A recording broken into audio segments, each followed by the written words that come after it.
Hey everyone, this is a mini tutorial by Longarming by Jaclyn.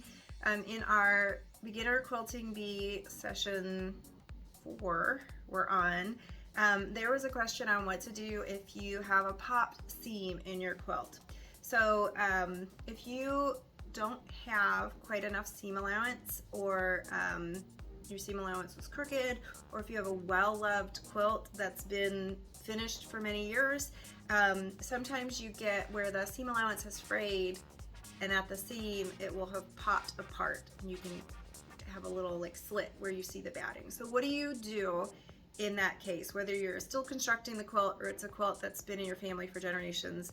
How do you repair that? And it's going to be a visible repair, and when you're looking at a quilt, you're looking at stitching anyway, so I don't think there's any problem with seeing stitching. So you'll select a color that coordinates, a thread color that coordinates with your quilt, or do an accent, make it obvious, do a pop of color if you're so inclined. So let's look. All right, so here we're going to pretend that from this mark to this mark, this seam has popped. Now this is a new quilt block and it hasn't popped, but pretend here to here, I've just got 2 pieces of fabric butting up because either it's frayed or I missed with my stitches and we're open here. So what we'll do is bring it to the machine. Let's see if I can get a good angle on there. And we're going to put it in the machine and go before the opening starts. So here's my pretend opening from here to here. I know those aren't very bright marks. And we're going to start before that. And you'll go like you're going to stitch in the ditch, which means we're stitching right along the seam line.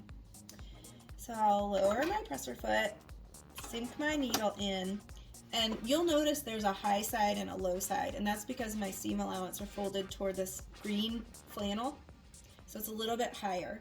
So when I stitch in the ditch, I'm trying to slide my needle right along, right against the bump of the higher fabric, the fold there, and then that will be an invisible stitch.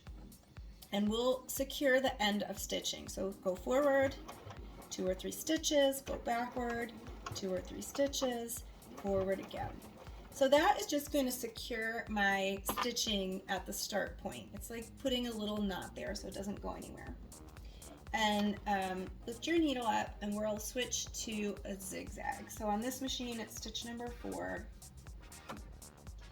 I want to make sure that my open area, if you have a lot of fray and you've lost some fabric there, you want to make sure that when your needle comes down on this side, it's hitting this fabric, and when it comes down on this side, it's hitting this fabric.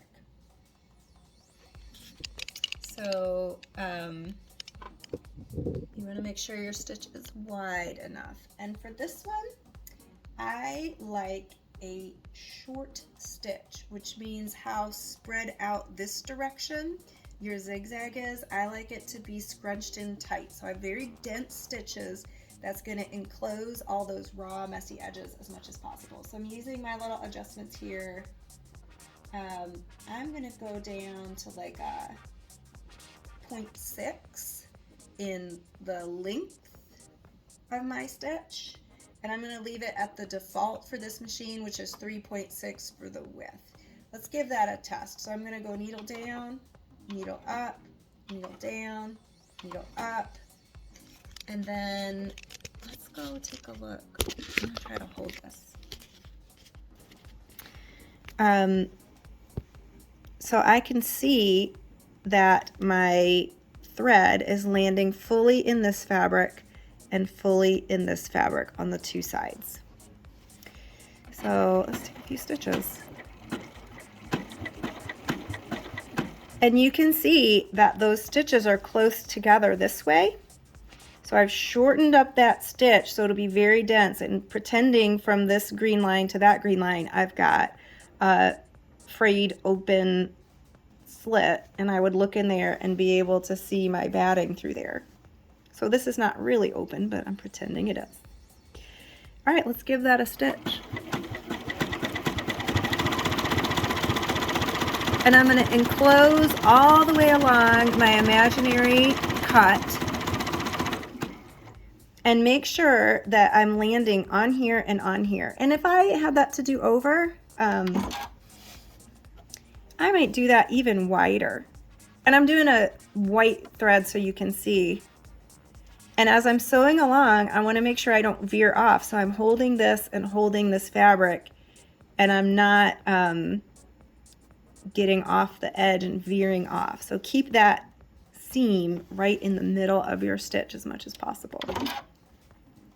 And I'm just going to enclose all the way until I've healed my little cut there. Needle up, go back to a regular straight stitch, and then I'm just going to tie off the end there by stitching forward a couple of stitches and backward a couple of stitches right in the ditch.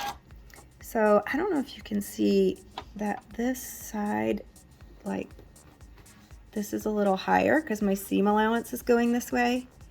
So I'm trying to slide that needle in the ditch right against this little edge to get into the ditch. And that's how you repair a quilt, whether you're still in construction or whether it's been used for many years. You can just zigzag your little opening raw edges to enclose those. Hide the thread color by coordinating, or show off the thread color by contrasting if you want. Little back stitch at the front and the end, and you're good to go. Have a good day. Bye. Happy quilting.